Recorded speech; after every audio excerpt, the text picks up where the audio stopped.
బంగారాన్ని విడిపించి ఆ రోజు ఆన్లైన్ రేటుకే మేము కొంటాం. Sharma gold company. నమస్తే గురుగారు, శ్రీమాత్రే నమః. శ్రీమాత్రే నమః తల్లి. గురుగారు, నిజంగా దయ్యాలు ఉన్నాయంటారా?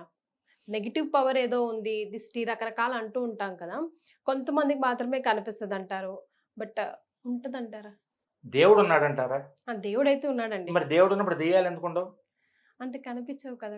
దేవుడు మాత్రం కనిపిస్తాడని కనిపించడు కానీ మనం నమ్ముతాం కదా. ఇది మరి- నమ్మకూడదు అనిపిస్తుంది నాకు. నమ్మకూడదు కాదు, మీరు దేవుడిని నమ్మినప్పుడు దయ్యాన్ని కూడా నమ్మాలి కదా.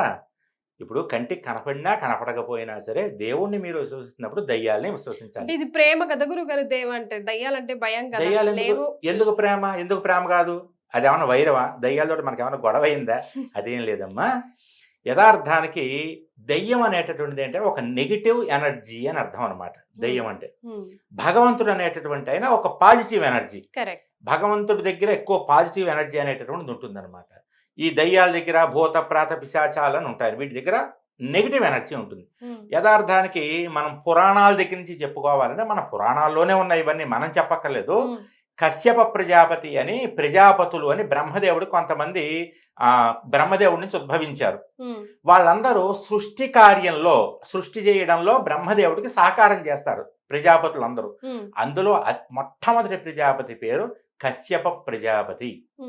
ఆ కశ్యప ప్రజాపతి కశ్యపుడికి 2 భార్యలు ఉన్నారు. యథార్థానికి ఆయనకు 18 మంది భార్యలు అనుకోండి. మనం ముఖ్యంగా 2 భార్యల గురించి చెప్పుకుంటాం. దితి, అదితి. దితి అనేటటువంటి భార్యకేమో దైత్యులు. దితికి పుట్టినటువంటి సంతానం పేరు దైత్యులు. తల్లి పేరు మీద దితి దైత్య అని వచ్చింది. అదితి అని ఒక ఆవిడ ఉంది భార్య. అదితికి పుట్టినటువంటి వాళ్ళని దివ్ అన్నారు. దివ్ అంటే తేజస్సు అని అర్థం.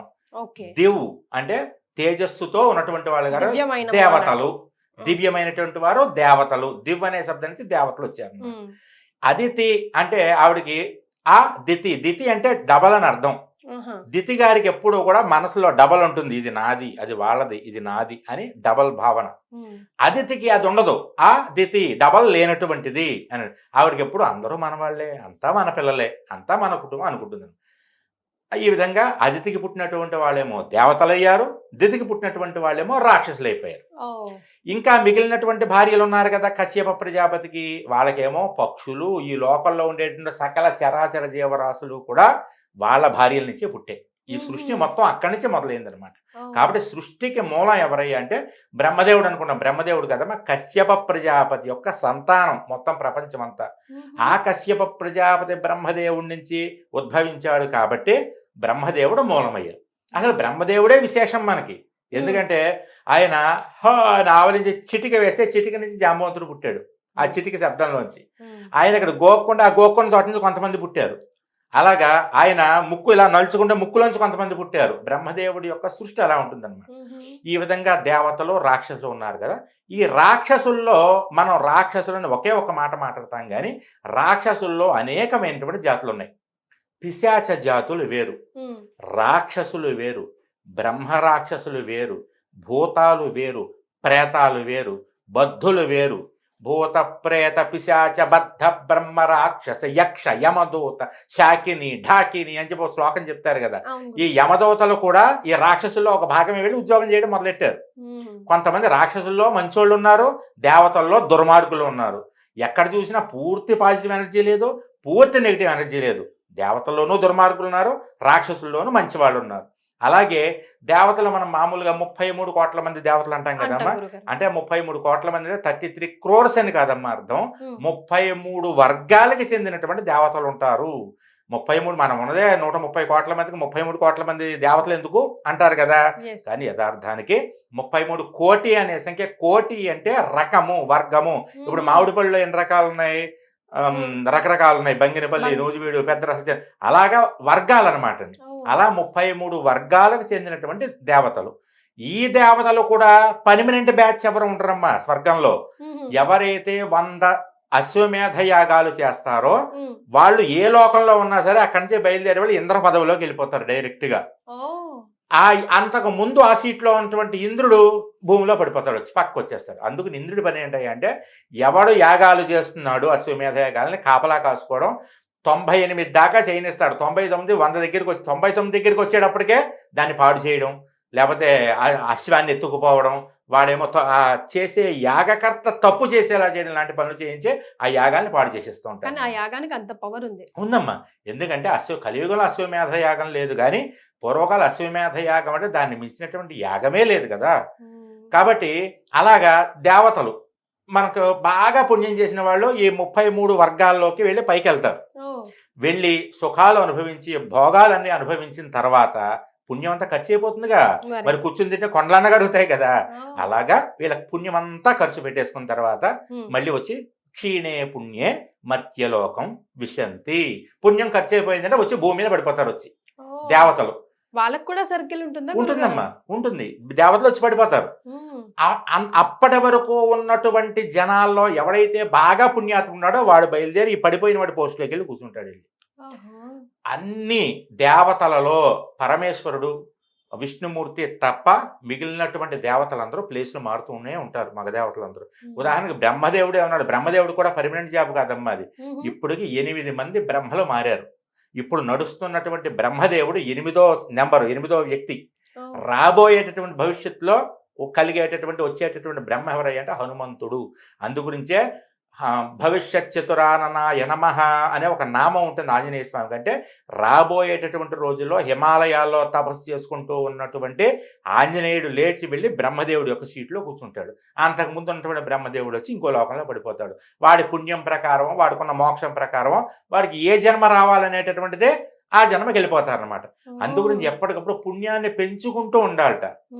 ఎందుకంటే పుణ్యాన్ని పెంచుకుంటూ ఉంటేనే అక్కడ ఉండడానికి అవకాశం ఉంటుంది. ఇంకో విషయం ఏంటంటే పుణ్యాన్ని ఎప్పుడు పెంచుకోవాలి అంటే మనం భూలోకంలో ఉన్నప్పుడే పెంచుకోవాలట. స్వర్గంలోకి వెళ్ళాక పెంచుకోవడానికి ఉండదు, ఖర్చు పెట్టుకోవడమే మొత్తం అంతా. ఒక 2 బెస్ట్ వేలు చెప్పండి గురుగారు పుణ్యం పెంచుకోవడానికి. చెప్తానమ్మా. ఇప్పుడు నేను చెప్పావు అవే అందరూ పెంచుకోవచ్చు. నాలాగే నేను పెంచుతూనే ఉంటాను. ఎప్పుడు వెళ్తామా పైకి నేను చూస్తున్నాను. కాబట్టి ఇప్పుడు కాదు, మనకి ముక్తి వచ్చినప్పుడు వెళ్ళాలి. ఇప్పుడే వెళ్ళిపోవాలని కోరుకోవద్దు. కానీ పుణ్యం జమ చేసుకోవాలి కదా గురుగారు. పుణ్యం జమ చేసుకోవడం అంటే ఇదేదో జీతం తీసుకోవడం అనుకుంటున్నాం ఏంటమ్మా, నెలకోసారి వచ్చే జీతం లాంటిది కాదు. చెయ్యగా దైవనామస్మరణ చేస్తూ ఉంటేనే ఫలితం వస్తుంది. అంతే తప్ప పుణ్యాన్ని ఎలాగో కొనుక్కోవడం ఉండదు, మనం డబ్బులు పెట్టి కొనుక్కోవడం ఉండదు. ఉదాహరణకి మీరు ఎక్కడ అన్నదానం జరుగుతుంది అనుకోండి, మీరు అన్నదానానికి మీరు విరాళం ఇచ్చారనుకోండి, మీకు కొంచెం పుణ్యం వచ్చినట్టే. కానీ నేను అక్కడ విరాళం ఇచ్చాను అన్నదానానికి అని చెప్పుకుంటే ఆ పుణ్యం సగం పోయినట్టే.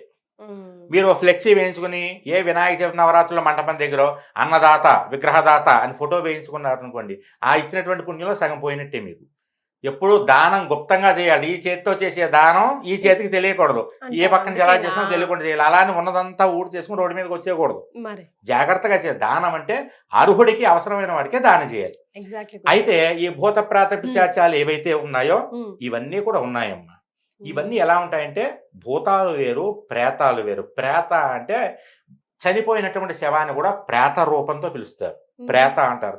చనిపోయిన తర్వాత కొంతకాలం పాటు 10వ రోజు అయ్యేంత వరకు కూడా కార్యక్రమం ధర్మోదకాలు అన్నీ అయిపోయి అది పూర్తి కార్యక్రమం కర్మ అయ్యేంత వరకు కూడా ప్రేతగానే ఉంటారు. పితృదేవతలుగా మారరు చనిపోయిన వాళ్ళు.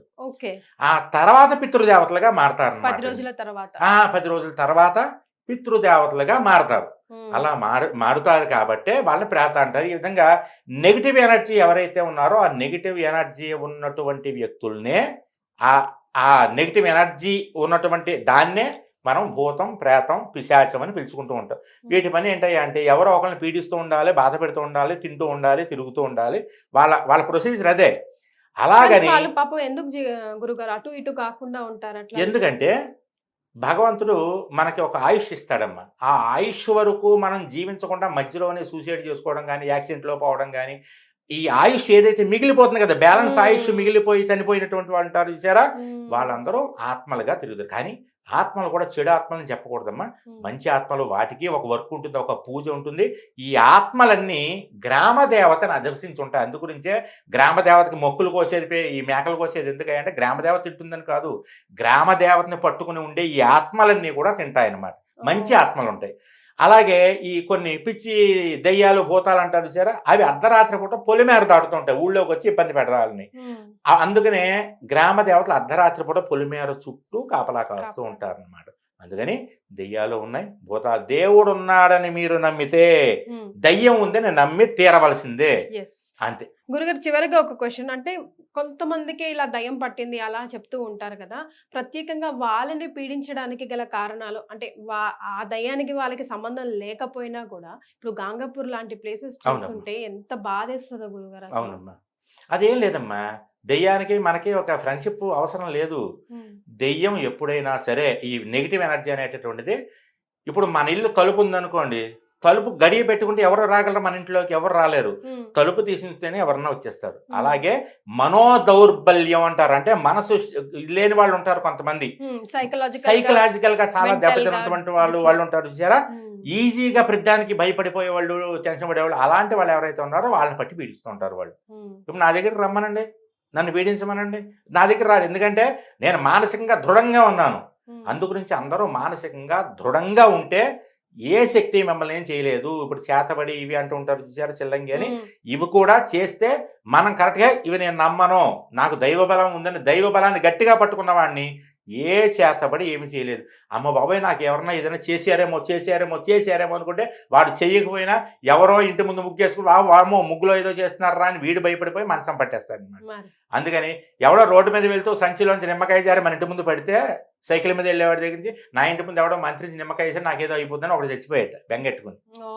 అలాగా మానసికంగా భయపడద్దమ్మా, భయపడితే మీరు ఓడిపోయినట్టే, ఓడిపోవడం కాదు, భయపడితే చచ్చిపోయినట్టే, అది లెక్క. గురుగారు ఏదైనా అలా రాకుండా, అట్లా నెగిటివ్ టెన్షన్స్ ఉన్నప్పుడు మెంటల్ గా స్ట్రాంగ్ గా ఉండాలంటే లేనప్పుడు ఏమైనా మంత్రం గానీ ఏదైనా జపించడానికి? ఒక మంత్రం ఉందమ్మా, శ్రీమాత్రే నమః. ఎందుకంటే మనకి లలితాదేవికి సహస్రనామాలు ఉన్నాయి. సహస్రం అంటే 1000 అని కాదు, అనంతం, ఇన్ఫినిటివ్ అని అర్థం అనమాట. అనంతమైన నామాలన్నీ కూడా ఎలా మొదలవుతాయి అంటే, లలితా సహస్రనామం మొదలయ్యేదే శ్రీమాత శ్రీ మహారాజ్ఞి అని మొదలవుతుంది. అందులో మొట్టమొదటి నామం అంటే శ్రీమాత. జగత్తంతటికి కూడా తల్లివమ్మ నువ్వు, శ్రీమాత్రే నమః, అటువంటి తల్లి నీకు నమస్కారం.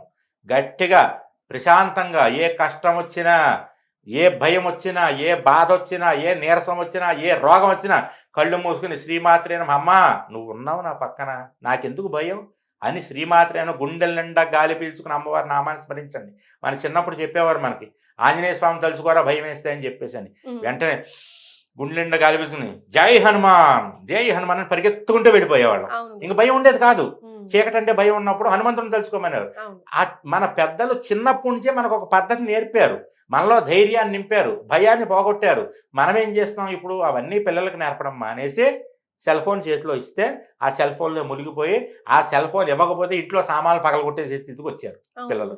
కాబట్టి మనం పిల్లలకు కథలు చెప్పాలమ్మా, కథలు చెప్పాలి, ఇలాంటివన్నీ చెప్పాలి, అవన్నీ తెలుసుకోవాలి. లేవని చెప్పొద్దు, ఉన్నాయి కానీ మనం ఏం చేయవు. ధైర్యంగా ఉన్న వాళ్ళు ఏం చేయవని, దయ్యం లేదు అనద్దు. ఎందుకంటే నిజంగా దయ్యం పట్టిన వాడిని చూస్తే వాడు బెదిరిపోతే లేదన్నప్పుడు ఎక్కడి నుంచి వచ్చింది అంటాడు. అందుకని అన్నీ ఉన్నాయి కానీ మన జోలికి రావు. నువ్వు గట్టిగా దండం పెట్టుకో దేవుడికి, నీకేం భయం లేదని చెప్పాలి. థ్యాంక్ యూ సో మచ్ గురుగారు. శ్రీమాత్రే నమః. శ్రీమాత్రే నమః తల్లి.